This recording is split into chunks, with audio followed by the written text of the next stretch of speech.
లైఫ్లో సెటిల్ కావాలని ఆ యువతి ఎన్నో కలలు కంది. అందుకోసం ఉన్నత విద్యను అభ్యసించింది. ఓ లక్ష్యాన్ని ఏర్పరచుకొని ఆ దిశగా ప్రయాణం మొదలుపెట్టింది. ఎన్ని అడ్డంకులు ఎదురైనా అధిగమించి చివరికి తాను అనుకున్న గమ్యాన్ని చేరుకుంది. ఐటీ సెక్టార్లో స్థిరపడాలన్న తన కలను నెరవేర్చుకుంది.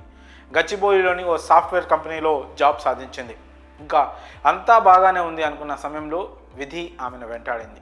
విధిరాతను తప్పించుకోవడం ఎవరి తరం కాదు కదా. విధి ఆడిన వింత నాటకంలో ఆమె ప్రాణాలు కోల్పోయింది. రోడ్డు ప్రమాదం ఆ యువతిని బలి తీసుకుంది. ఈ విషాద ఘటన రాయదుర్గంలో చోటు చేసుకుంది.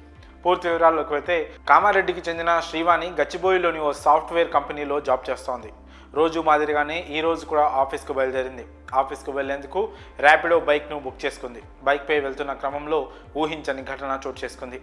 మార్గ మధ్యలో శ్రీవాణి వెళ్తున్న బైక్ రోడ్డు ప్రమాదానికి గురైంది. అతివేగంగా వెళ్తున్న స్కోడా కారు అదుపు తప్పి ముందున్న బైక్ను ఢీకొట్టింది.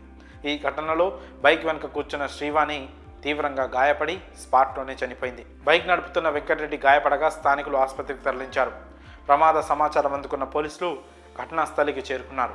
శ్రీవాణి పోస్టుమార్టం నిమిత్తం పోలీసులు ఉస్మానియాకి తరలించారు.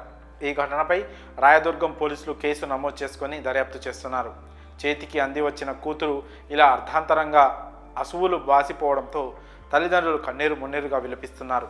చిన్నతనంలోనే ప్రాణాలు కోల్పోవడంతో పేరెంట్స్ గుండెల విసేలా రోధిస్తున్నారు. కాగా ఇటీవల రోడ్డు ప్రమాదాలు ఎక్కువగా చోటు చేసుకుంటున్నాయి. అతివేగం, మద్యం తాగి వాహనాలు నడపడంతో ప్రమాదాలు చోటు చేసుకుంటున్నాయి.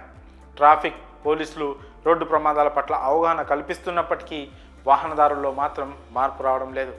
ట్రాఫిక్ రూల్స్ అతిక్రమిస్తూ ప్రమాదాలకు కారణమవుతున్నారు. భారీగా జరిమానాలు విధిస్తూ లైసెన్స్లు రద్దు చేస్తున్నప్పటికీ కూడా రోడ్డు ప్రమాదాలకు అడ్డుకట్ట పడడం లేదు. మరి రోడ్డు ప్రమాదంలో ఎంతో భవిష్యత్తున్న ఐటీ జాబ్ చేసే శ్రీవాణి మృతి చెందడంపై మీ అభిప్రాయాన్ని కామెంట్స్ రూపంలో తెలియజేయండి.